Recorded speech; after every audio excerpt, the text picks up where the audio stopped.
Dale Carnegie ಅವರ how to win friends and influence people ಈ ಪುಸ್ತಕದ ಹೆಸರು ಕೇಳಿದವರು ಬಹುಶಃ ಯಾರೂ ಇರಲ್ಲ. ನಮ್ಮ ಅಪ್ಪ ಅಮ್ಮನ ಕಾಲದಿಂದ ಹಿಡಿದು ಇವತ್ತಿನವರೆಗೂ ಇದು ಬೆಸ್ಟ್ ಸೆಲ್ಲರ್ ಲಿಸ್ಟ್ನಲ್ಲಿದೆ. ನಿಜ. ಆದರೆ ಒಂದು ಪ್ರಶ್ನೆ, ಸುಮಾರು 90 ವರ್ಷಗಳ ಹಿಂದೆ ಬರೆದ ಈ ಪುಸ್ತಕದ ತತ್ವಗಳು ಇವತ್ತಿನ ಈ ಟ್ವಿಟರ್, ಇನ್ಸ್ಟಾಗ್ರಾಮ್ ಜಗತ್ತಲ್ಲಿ ನಿಜವಾಗ್ಲೂ ಕೆಲಸ ಮಾಡ್ತಾವ? ಇದು ಇವತ್ತಿನ ನಮ್ಮ ಚರ್ಚೆಯ ಅತ್ಯಂತ ಮುಖ್ಯವಾದ ಪ್ರಶ್ನೆ. ಇದು ನಿಜವಾದ ಸಂಬಂಧಗಳನ್ನ ಬೆಳೆಸೋ ಕಲೆನಾ ಅಥವಾ ಬೇರೆಯವರನ್ನ ನಮ್ಮ ಅನುಕೂಲಕ್ಕೆ ತಕ್ಕಂತೆ ಬಳಸ್ಕೊಳ್ಳುವ ಒಂದು ಸೂಕ್ಷ್ಮ ಕುಶಲತೆಯ? ಹೌದು, ಯಾಕೆಂದ್ರೆ ನಮ್ಮತ್ರ ಇರೋ ಸೋರ್ಸ್ಗಳಲ್ಲಿ ಕಾರ್ನೆಗಿಯವರ್ ಮೂಲ ಪುಸ್ತಕದ ಸಾರಾಂಶ ಇದೆ. ಅದನ್ನ ಇವತ್ತಿನ ಕಾರ್ಪೊರೇಟ್ ಜಗತ್ತಿಗೆ ಹೇಗೆ ಅಳವಡಿಸಬಹುದು ಅನ್ನೋ ಲೇಖನಗಳಿವೆ. ಜೊತೆಗೆ ಕೆಲವು ಕಟ್ಟು ವಿಮರ್ಶೆಗಳೂ ಇವೆ. ಓಕೆ. ಸೊ ಇವತ್ತಿ ನಾವು ಕೇವಲ ಅವರ ತತ್ವಗಳನ್ನ ಮತ್ತೆ ಹೇಳೋದಲ್ಲ, ಬದಲಿಗೆ ಅವುಗಳ ಹಿಂದಿರೋ ಸೈಕಾಲಜಿ ಏನು, ಅವುಗಳ ಮಿತಿಗಳೇನು ಮತ್ತು ಲೇಟೆಸ್ಟ್ ಸಂಶೋಧನೆಗಳು ಈ ಐಡಿಯಾಗಳ ಬಗ್ಗೆ ಏನ್ ಹೇಳ್ತವೆ ಅಂತ ಸ್ವಲ್ಪ ಆಳವಾಗಿ ನೋಡೋಣ. ಸರಿ, ಹಾಗಾದ್ರೆ ಅವರ ಅತ್ಯಂತ ಮೂಲಭೂತ ಮತ್ತು ಪ್ರಸಿದ್ಧ ತತ್ವದಿಂದಲೇ ಶುರು ಮಾಡೋಣ. ಟೀಕಿಸಬೇಡಿ, ಖಂಡಿಸಬೇಡಿ, ದೂರು ಹೇಳಬೇಡಿ. ಇದು ಕೇಳೋಕೆ ಸರಳವಾಗಿದೆ, ಆದರೆ ಪ್ರಾಕ್ಟಿಕಲ್ ಆಗಿ ಯಾರಿಗಾದ್ರೂ ಫೀಡ್ಬ್ಯಾಕ್ ಕೊಡ್ಲೇಬೇಕಾದಾಗ ಇದನ್ನ ಪಾಲಿಸೋದು ಹೇಗೆ? ಹೌದು, ಅದು ದೊಡ್ಡ ಪ್ರಶ್ನೆ. ಟೀಕೆ ಮಾಡದೆ ಹೋದ್ರೆ ಜನ ಬದಲಾಗೋದು ಹೇಗೆ? ಇಲ್ಲಿ ಒಂದು ಸೂಕ್ಷ್ಮ ವ್ಯತ್ಯಾಸ ಇದೆ. ಕಾರ್ನೆಗಿ ಹೇಳ್ತಿರೋದು ಕನ್ಸ್ಟ್ರಕ್ಟಿವ್ ಫೀಡ್ಬ್ಯಾಕ್ ನೀಡಬೇಡಿ ಅಂತಲ್ಲ, ಬದಲಿಗೆ ಖಂಡಿಸುವ ಟೀಕೆ, ಅಂದ್ರೆ ಬರೀ ದೂರುವ ಟೀಕೆ ಮಾಡಬೇಡಿ ಅಂತ. ಓ ಸರಿ. ಯಾಕಂದ್ರೆ ನರವಿಜ್ಞಾನದ ಪ್ರಕಾರ ನಾವು ಒಬ್ಬರನ್ನ ನೇರವಾಗಿ ಟೀಕಿಸಿದಾಗ ಅವರ ಮೆದುಳಿನ ತರ್ಕಬದ್ಧ ಭಾಗ ಅದು ಕೆಲಸ ಮಾಡೋದನ್ನ ನಿಲ್ಲಿಸುತ್ತೆ. ಹೌದಾ? ಹೌದು.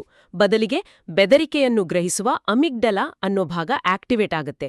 ಆಗ ಅವರಲ್ಲಿ ಹೋರಾಡು ಅಥವಾ ಓಡಿಹೋಗು ಅಂದ್ರೆ ಫೈಟ್ ಆರ್ ಫ್ಲೈಟ್ ರೆಸ್ಪಾನ್ಸ್ ಶುರುವಾಗತ್ತೆ. ಓ, ಇದು ಇಂಟ್ರೆಸ್ಟಿಂಗ್. ಅಂದ್ರೆ ನಾವು ಟೀಕೆ ಮಾಡಿದಾಗ ನಾವು ಅವರ ತರ್ಕದ ಜೊತೆ ಮಾತಾಡ್ತಿಲ್ಲ, ಅವರ ಒಂದು ಪ್ರಾಣಿ ಪ್ರವೃತ್ತಿ ಜೊತೆ ಮಾತಾಡ್ತಿದ್ದೀವಿ ಅಂತಾಯ್ತು. ಎಕ್ಸಾಕ್ಟ್ಲಿ. ಅವರು ತಮ್ಮನ್ನ ಸಮರ್ಥಿಸ್ಕೊಳ್ಳೋದ್ರಲ್ಲೇ ಗಮನ ಹರಿಸ್ತಾರೆ, ನಾವು ಹೇಳಿದ್ದನ್ನ ಕೇಳಿಸ್ಕೊಳ್ಳಲ್ಲ. ನಿಜ. ಟೀಕೆಯು ಜನರ ಹೆಮ್ಮಗೆ ಪೆಟ್ಟುಕೊಡುತ್ತೆ ಮತ್ತು ದ್ವೇಷವನ್ನು ಹುಟ್ಟುಹಾಕತ್ತೆ. ಅದು ವರ್ಷಗಳ ಕಾಲ ಮನಸ್ಸಲ್ಲಿ ಉಳಿದುಬಿಡಬಹುದು. ಅದಕ್ಕೆ ಥಾಮಸ್ ಕಾರ್ಲೈಲ್ ಹೇಳಿದ್ದು, ಒಬ್ಬ ಮಹಾನ್ ವ್ಯಕ್ತಿ ತನ್ನ ಹಿರಿಮೆಯನ್ನ ಚಿಕ್ಕವರ ಜೊತೆ ವರ್ತಿಸೋ ರೀತಿಯಲ್ಲಿ ತೋರಿಸ್ತಾನೆ ಅಂತ. ಟೀಕಿಸೋದು ಸುಲಭ, ಆದರೆ ಅರ್ಥ ಮಾಡ್ಕೊಳ್ಳೋದು ಕಷ್ಟ. ಖಂಡಿತ. ಹಾಗಾದ್ರೆ ಟೀಕೆಯ ಬದಲು ಏನ್ ಮಾಡಬೇಕು? ಇಲ್ಲಿ ಅವರ ಎರಡನೇ ತತ್ವ ಬರುತ್ತೆ, ಪ್ರಾಮಾಣಿಕ ಮತ್ತು ಹೃತ್ಪೂರ್ವಕ ಮೆಚ್ಚುಗೆಯನ್ನು ನೀಡಿ. ನಮ್ಮ ಸೋರ್ಸ್ನಲ್ಲಿ ಸ್ಟೀವಿ ವಂಡರ್ ಅವರ ಜೀವನದ ಒಂದು ಘಟನೆ ಇದೆ. ಹೌದು. ಅದು ಈ ಪಾಯಿಂಟ್ಗೆ ಒಂದು ಅದ್ಭುತ ಉದಾಹರಣೆ ಅಲ್ವಾ? ಹೌದು, ಅದೊಂದು ಮನಮುಟ್ಟುವ ಕಥೆ. ಸ್ಟೀವಿ ಅವರಿಗೆ ಹುಟ್ಟಿನಿಂದಲೇ ದೃಷ್ಟಿ ಇರಲಿಲ್ಲ. ಒಂದು ದಿನ ಅವರ ಶಾಲೆಯಲ್ಲಿ ತರಗತಿಯಲ್ಲಿದ್ದ ಒಂದು ಇಲಿ ಎಲ್ಲೋ ಉಳಿದುಕೊಂಡಿತು. ಓಕೆ. ಆಗ ಅವರ ಶಿಕ್ಷಕಿ ಎಲ್ಲರ ಮುಂದೆ, ಸ್ಟೀವಿ, ನಿನಗೆ ಅದ್ಭುತವಾದ ಶ್ರವಣಶಕ್ತಿ ಇದೆ, ನಿನ್ನ ಕಿವಿಗಳು ನಮಗಿಂತ ಹೆಚ್ಚು ಚುರುಕು, ದಯವಿಟ್ಟು ಆ ಇಲಿ ಎಲ್ಲಿದೆ ಅಂತ ಪತ್ತೆ ಹಚ್ಚಲು ನಮಗೆ ಸಹಾಯ ಮಾಡು ಅಂದ್ರು. ವಾ, ಅಂದ್ರೆ ಅವರ ಕುರುಡುತನವನ್ನ ಒಂದು ಕೊರತೆಯಾಗಿ ನೋಡದೆ ಅವರ ಒಂದು ವಿಶೇಷ ಸಾಮರ್ಥ್ಯವನ್ನ ಗುರುತಿಸಿ ಮೆಚ್ಚಿದ್ದು ಅದೇ ಮೊದಲು.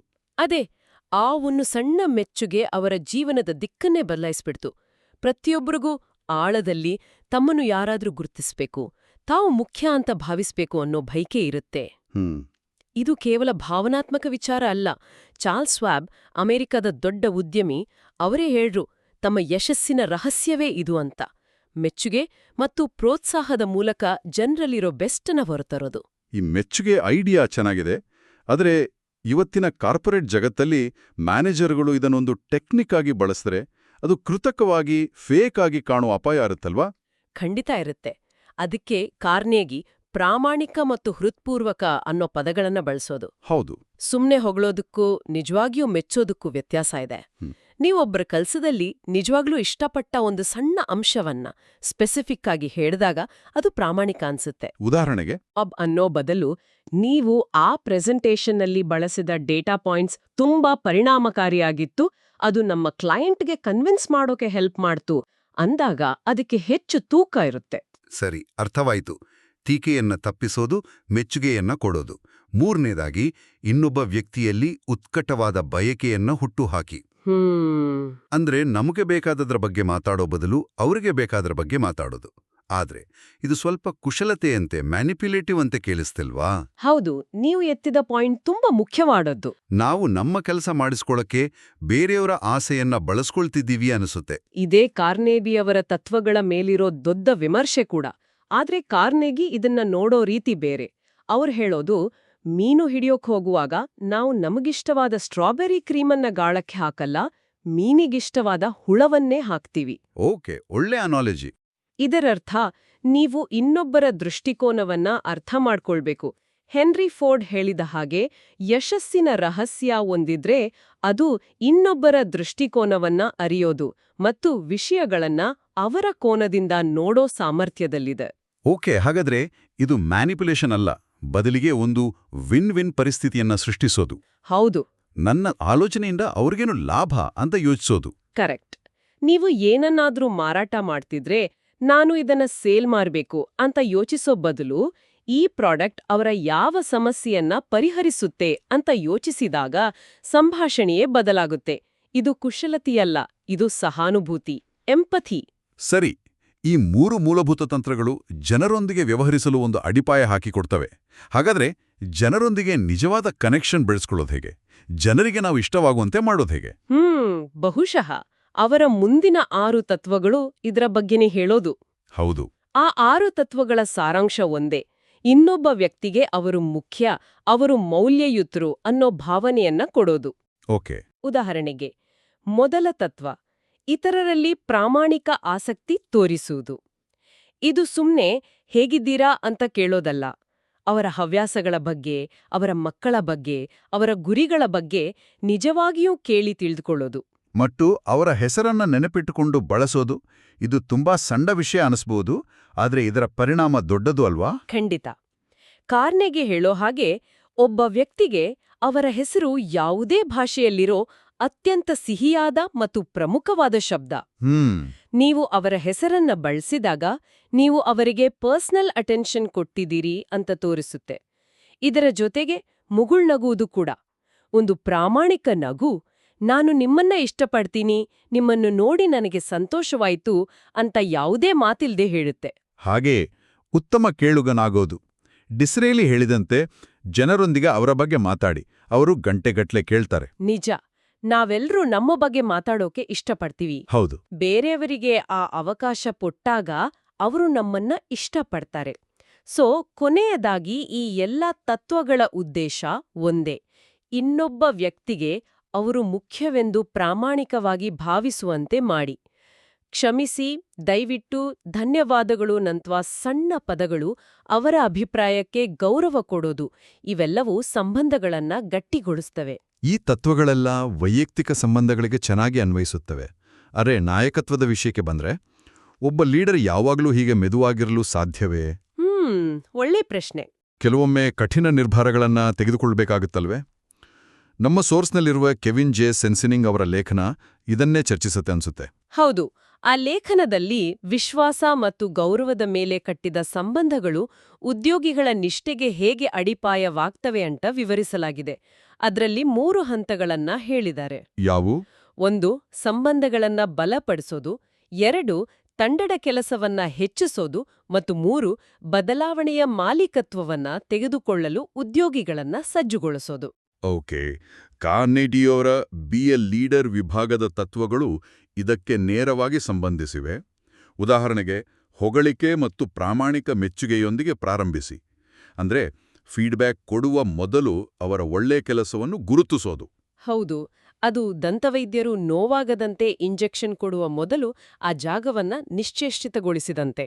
ನಗುತ್ತಾ. ಸರಿ. ಹಾಗೆಯೇ ಜನರ ತಪ್ಪುಗಳನ್ನು ಪರೋಕ್ಷವಾಗಿ ಗಮನಕ್ಕೆ ತನ್ನಿ.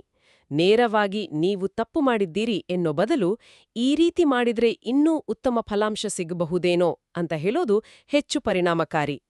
ಇತರರನ್ನು ಟೀಕಿಸುವ ಮೊದಲು ನಿಮ್ಮ ಸ್ವಂತ ತಪ್ಪುಗಳ ಬಗ್ಗೆ ಮಾತನಾಡಿ. ಇದು ಕೂಡ ಒಂದು ಶಕ್ತಿಯುತ ತಂತ್ರ. ಇದು ಅಧಿಕಾರದ ಅಂತರವನ್ನ ಕಡಿಮೆ ಮಾಡುತ್ತೆ ಅಲ್ವಾ? ಖಂಡಿತ. ನಾನು ನಿಮ್ಮ ವಯಸ್ಸಿನಲ್ಲಿದ್ದಾಗ ಇದಕ್ಕಿಂತ ದೊಡ್ಡ ತಪ್ಪು ಮಾಡಿದ್ದೆ ಅಂತ ಶುರು ಮಾಡಿದ್ರೆ ಎದುರಿಗಿರೋರು ನಿಮ್ಮ ಮಾತನ್ನ ಕೇಳೋಕೆ ಹೆಚ್ಚು ಸಿದ್ಧರಿರ್ತಾರೆ. ಹಾಗೆ ನೇರ ಆದೇಶಗಳನ್ನ ನೀಡೋ ಬದಲು ಪ್ರಶ್ನೆಗಳನ್ನು ಕೇಳೋದು. ಈ ಕೆಲಸವನ್ನ ಹೀಗೆ ಮಾಡು ಅನ್ನುವ ಬದಲು ಈ ಸಮಸ್ಯೆಯನ್ನ ಪರಿಹರಿಸೋಕೆ ನಾವೇನು ಮಾಡಬಹುದು ಅಂತ ಕೇಳಿದಾಗ ಅದು ಅವರ ಸೃಜನಶೀಲತೆಯನ್ನ ಉತ್ತೇಜಿಸುತ್ತೆ, ಅವರು ಆ ಪರಿಹಾರದ ಭಾಗವಾಗ್ತಾರೆ. ಆ ಲೇಖನದಲ್ಲಿ ಒಂದು ಅಂತಾರಾಷ್ಟ್ರೀಯ ಮಾರ್ಕೆಟಿಂಗ್ ಸಂಸ್ಥೆ ಉದಾಹರಣೆ ಇದೆ. ಒಬ್ಬ ಕಠಿಣ ಮ್ಯಾನೇಜರ್ನಿಂದಾಗಿ ಒಳ್ಳೆ ಉದ್ಯೋಗಿಗಳು ಸಂಸ್ಥೆಯನ್ನ ಬಿಟ್ಟು ಹೋಗ್ತಾರೆ. ಹೌದು, ಭಯದಿಂದಾಗಿ ಯಾರೂ ಹೊಸ ಪ್ರಯತ್ನ ಮಾಡೋಕೆ ಸಿದ್ಧರಿರೋದಿಲ್ಲ. ಆಮೇಲೆ ಏನಾಗುತ್ತೆ? ಆ ಮ್ಯಾನೇಜರ್ನನ್ನು ತೆಗೆದುಹಾಕಿ ಹೊಸ ನಾಯಕನನ್ನ ತಂದಾಗ ಪರಿಸ್ಥಿತಿ ಸಂಪೂರ್ಣ ಬದಲಾಗುತ್ತೆ. ಹೊಸ ನಾಯಕ ಪ್ರತಿಯೊಬ್ಬರ ಜೊತೆ ವೈಯಕ್ತಿಕ ಸಂಬಂಧ ಬೆಳೆಸ್ತಾರೆ, ಅವರಿಗೆ ಸಣ್ಣ ಸಣ್ಣ ಜಯಗಳನ್ನ ಸಾಧಿಸೋಕೆ ಅವಕಾಶ ಕೊಡ್ತಾರೆ ಮತ್ತು ಅವರಲ್ಲಿ ಆತ್ಮವಿಶ್ವಾಸವನ್ನ ತುಂಬ್ತಾರೆ. ಓ, ಕೆಲವೇ ತಿಂಗಳುಗಳಲ್ಲಿ ಅದೇ ತಂಡ ಅದ್ಭುತವಾಗಿ ಕೆಲಸ ಮಾಡೋಕ್ ಶುರು ಮಾಡುತ್ತೆ. ಇದು ಸಂಬಂಧಗಳ ಶಕ್ತಿಯನ್ನ ತೋರಿಸುತ್ತೆ. ಇದೇ ರೀತಿ ಇತರರಿಗೆ ತಕ್ಕಂತೆ ಬದುಕಲು ಉತ್ತಮ ಖ್ಯಾತಿಯನ್ನು ಈಡಿ ಅನ್ನೋ ತತ್ವವೂ ಇದೆ. ಇದು ಹೇಗೆ ಕೆಲಸ ಮಾಡುತ್ತೆ? ಇದು ಸೈಕಾಲಜಿಯಲ್ಲಿ ಪಾಸಿಟಿವ್ ರೀಇನ್ಫೋರ್ಸ್ಮೆಂಟ್ ಅಂತಾರಲ್ಲ, ಅದರ ಶಕ್ತಿ. ನೀವು ಒಬ್ಬ ವ್ಯಕ್ತಿಯಲ್ಲಿ ಒಂದು ನಿರ್ದಿಷ್ಟ ಗುಣವನ್ನ ಸುಧಾರಿಸಲು ಬಯಸಿದ್ರೆ ಆ ಗುಣ ಈಗಾಗ್ಲೇ ಅವರಲ್ಲಿದೆ ಅನ್ನೋ ಹಾಗೆ ವರ್ತಿಸಿ. ಒಂದು ಉದಾಹರಣೆ? ಈಗ ಯಾವಾಗ್ಲೂ ತಡವಾಗಿ ಬರುವ ಸಹೋದ್ಯೋಗಿಗೆ ನಿಮ್ಮ ಸಮಯ ಪ್ರಜ್ಞೆಯನ್ನ ನಾನು ಯಾವಾಗ್ಲೂ ಮೆಚ್ಚುತ್ತೇನೆ, ನೀವು ಖಂಡಿತ ಈ ಮೀಟಿಂಗ್ಗೆ ಸರಿಯಾದ ಸಮಯಕ್ಕೆ ಬರ್ತೀರಿ ಅಂತ ನನಗೆ ಗೊತ್ತು ಅಂತ ಹೇಳಿದ್ರೆ ಅವರು ಆ ಖ್ಯಾತಿಗೆ ತಕ್ಕಂತೆ ಬದುಕೋಕೆ ಪ್ರಯತ್ನಿಸ್ತಾರೆ. ಇಲ್ಲಿವರೆಗೆ ನಾವು ಜನರ ಮೇಲೆ ಪ್ರಭಾವ ಬೀರುವುದರ ಬಗ್ಗೆ ಮಾತನಾಡಿದೆವು. ಆದರೆ ಕಾರ್ನೆಗಿ ನಮ್ಮ ಆಂತರಿಕ ಪ್ರಪಂಚದ ಬಗ್ಗೆ ಅಂದ್ರೆ ಚಿಂತೆಯನ್ನ ನಿಭಾಯಿಸುವುದರ ಬಗ್ಗೆಯೂ ಬರೆದಿದ್ದಾರೆ. ಹೌದು, how to stop worrying and start living. ಅದು ಕೂಡ ಅಷ್ಟೇ ಮುಖ್ಯವಾದ ಪುಸ್ತಕ. ಅದರಲ್ಲಿರೋ ಕೆಲವು ಮುಖ್ಯ ಐಡಿಯಾಗಳೇನು? ಕಾರ್ನಿಗಿಯವರ ಒಂದು ಅದ್ಭುತ ಪರಿಕಲ್ಪನೆ ಇದೆ. ಅವರು ಅದನ್ನ ದಿನದ ಚೌಕಟ್ಟಿನಲ್ಲಿ ಬದುಕುವುದು ಅಂದ್ರೆ living in day tight compartments ಅಂತ ಕರೀತಾರೆ. ಅಂದ್ರೆ ನಿನ್ನೆ ಮತ್ತು ನಾಳೆಯ ಬಾಗಿಲುಗಳನ್ನ ಭದ್ರವಾಗಿ ಮುಚ್ಚಿ ಕೇವಲ ಇವತ್ತಿನ 24 ಗಂಟೆಗಳ ಬಗ್ಗೆ ಮಾತ್ರ ಗಮನ ಕೊಡೋದು. ಚಿಂತೆಯನ್ನ ನಿಭಾಯಿಸೋಕೆ ಅವರದೊಂದು ಪ್ರಾಯೋಗಿಕ ತಂತ್ರವೂ ಇದೆ ಅಲ್ವಾ? ಹೌದು, 3 ಹಂತಗಳ ತಂತ್ರ. ಯಾವುದೇ ಸಮಸ್ಯೆಯ ಬಗ್ಗೆ ಚಿಂತೆಯಾದಾಗ ಮೊದಲು ಸಂಭವಿಸಬಹುದಾದ ಅತ್ಯಂತ ಕೆಟ್ಟದ್ದೇನೋ ಅಂತ ನಿಮ್ಮನ್ನೇ ಕೇಳ್ಕೊಳ್ಳಿ. ಓಕೆ. ಎರಡನೇದಾಗಿ ಆ ಕೆಟ್ಟ ಪರಿಸ್ಥಿತಿಯನ್ನ ಒಪ್ಪುಕೊಳ್ಳೋಕೆ ಮಾನಸಿಕವಾಗಿ ಸಿದ್ಧರಾಗಿ. ಆಮೇಲೆ ಮೂರನೇದಾಗಿ ಶಾಂತವಾಗಿ ಆ ಕೆಟ್ಟ ಪರಿಸ್ಥಿತಿಯನ್ನ ಸುಧಾರಿಸೋಕೆ ಏನ್ ಮಾಡಬಹುದು ಅಂತ ಯೋಚಿಸಿ. ಇದು ಚಿಂತೆಯನ್ನ ಕಡಿಮೆ ಮಾಡಿ ಆಕ್ಷನ್ ಕಡೆಗೆ ನಮ್ಮನ್ನ ತಳ್ಳುತ್ತೆ. ಖಂಡಿತ. ಸರಿ, ಈ ತತ್ವಗಳೆಲ್ಲ ಕೇಳೋಕೆ ಸಾರ್ವಕಾಲಿಕ ಅನಿಸ್ತವೆ. ಆದರೆ ಈಗ ನಾವು ವಿಮರ್ಶೆಗೆ ಬರೋಣ. ದ ಪವರ್ ಮೂವ್ಸ್ನಂತಹ ಮೂಲಗಳು ಹೇಳೋ ಪ್ರಕಾರ ಕಾರ್ನೆಗಿ ಅವರ ವಿಧಾನಗಳು ನಮ್ಮನ್ನ ಕೆಲವೊಮ್ಮೆ ದುರ್ಬಲವಾಗಿ ಅಥವಾ ನಿಷ್ಕ್ರಿಯವಾಗಿ ಕಾಣುವಂತೆ ಮಾಡಬಹುದು. ಹೌದು. ಯಾವಾಗ್ಲೂ ಸಂಘರ್ಷವನ್ನ ತಪ್ಪಿಸೋದು, ಎಲ್ಲರನ್ನೂ ಮೆಚ್ಚಿಸೋಕೆ ಪ್ರಯತ್ನಿಸೋದು ದೌರ್ಬಲ್ಯದ ಸಂಕೇತವಾಗ್ಬೋದಲ್ವಾ? ಇದು 100ಕ್ಕೆ 100 ಸತ್ಯವಾದ ಮಾತು. ಇದೇ ಈ ತತ್ವಗಳ ಅಪಾಯಕಾರಿ ಭಾಗ. ನೀವು ಈ ತಂತ್ರಗಳನ್ನ ಭಯದಿಂದ ಬಳಸಿದರೆ, ಅಂದ್ರೆ ಇನ್ನೊಬ್ರಿಗೆ ಬೇಜಾರಾಗುತ್ತೆ ಅನ್ನೋ ಕಾರಣಕ್ಕೆ ಬಳಸಿದ್ರೆ, ನೀವು ಪೀಪಲ್ ಪ್ಲೀಸರ್ ಆಗ್ಬಿಡ್ತೀರಿ. ಆಗ ಜನ ನಮ್ಮನ್ನ ಸುಲಭವಾಗಿ ಬಳಸ್ಕೊಳ್ತಾರೆ. ಖಂಡಿತ. ಈ ತಂತ್ರಗಳನ್ನ ಪ್ರಾಮಾಣಿಕ ಕಾಳಜಿಯಿಂದ ಅಥವಾ ಒಂದು ನಿರ್ದಿಷ್ಟ ಗುರಿ ಸಾಧಿಸೋ ಕಾರ್ಯತಂತ್ರವಾಗಿ ಬಳಸ್ಬೇಕೇ ಹೊರತು ದೌರ್ಬಲ್ಯದಿಂದಲ್ಲ. ಅಂದ್ರೆ ನೇರವಾಗಿ ಮಾತಾಡಬೇಕಾದ ಸಂದರ್ಭದಲ್ಲಿ ಪ್ರಾಮಾಣಿಕವಾಗಿ ಆದರೆ ಗೌರವಯುತವಾಗಿ ಮಾತಾಡೋ ಧೈರ್ಯವೂ ಇರಬೇಕು. ಎಕ್ಸಾಕ್ಟ್ಲಿ. ಇನ್ನೊಂದು ವಿಮರ್ಶೆ ಏನಂದ್ರೆ, ಕಾರ್ನಿಗಿಯವರ ಸ್ವಂತ ಜೀವನವೇ ಅವರು ಬರೆದ ಪುಸ್ತಕದಷ್ಟು ಸರಳವಾಗಿರ್ಲಿಲ್ಲ. ಓ, ಹೇಗೆ? ಅವರು ತಮ್ಮ ಉದ್ಯೋಗಿಗಳ ಒಕ್ಕೂಟವನ್ನ ಬೆಂಬಲಿಸ್ತೀನಿ ಅಂತ ಸಾರ್ವಜನಿಕವಾಗಿ ಹೇಳಿದ್ರು. ಆದರೆ ಅವರ ಕೆಳಗಿನ ಅಧಿಕಾರಿಗಳು ಆ ಒಕ್ಕೂಟವನ್ನ ಹತ್ತಿಕ್ಕಲು ಕಠಿಣ ಕ್ರಮಗಳನ್ನ ತೆಗೆದುಕೊಂಡ್ರು. ಸೊ ಅವರ ಬೋಧನೆ ಮತ್ತು ನಡವಳಿಕೆಯಲ್ಲಿ ವ್ಯತ್ಯಾಸವಿತ್ತು ಅನ್ನೋ ಆರೋಪವೂ ಇದೆ. ಇನ್ನು ಅಚ್ಚರಿಯ ವಿಷಯವೆಂದರೆ, ಇನ್ನೊಬ್ಬರ ಸ್ಥಾನದಲ್ಲಿ ನಿಂತು ಯೋಚಿಸಿ, ಅಂದ್ರೆ ಪುಟ್ your self in their shoes ಅನ್ನೋ ಕಾರ್ನೆಗಿಯವರ ಪ್ರಮುಖ ಸಲಹೆಯನ್ನೇ ಇತ್ತೀಚಿನ ಒಂದು ವೈಜ್ಞಾನಿಕ ಅಧ್ಯಯನ ಪ್ರಶ್ನಿಸಿದೆ. ಹೌದು, ಇದು ತುಂಬಾ ಆಸಕ್ತಿದಾಯಕವಾದ ಸಂಶೋಧನೆ. ಈಗ ಸೋಷಿಯಲ್ ಸೈಕಾಲಜಿಯಲ್ಲಿ ದೃಷ್ಟಿಕೋನವನ್ನು ಊಹಿಸುವುದಕ್ಕೂ ಅಂದ್ರೆ ಪರ್ಸ್ಪೆಕ್ಟಿವ್ ಟೇಕಿಂಗ್, ಹೌದು, ಅದಕ್ಕೂ ಮತ್ತು ದೃಷ್ಟಿಕೋನವನ್ನು ಕೇಳಿ ಪಡೆಯೋದಕ್ಕೂ ಅಂದ್ರೆ ಪರ್ಸ್ಪೆಕ್ಟಿವ್ ಗೆಟಿಂಗ್ಗೂ ಇರೋ ವ್ಯತ್ಯಾಸದ ಬಗ್ಗೆ ದೊಡ್ಡ ಚರ್ಚೆ ನಡೀತಿದೆ. ಓಕೆ, ಆ ಅಧ್ಯಯನ ಏನ್ ಹೇಳುತ್ತೆ?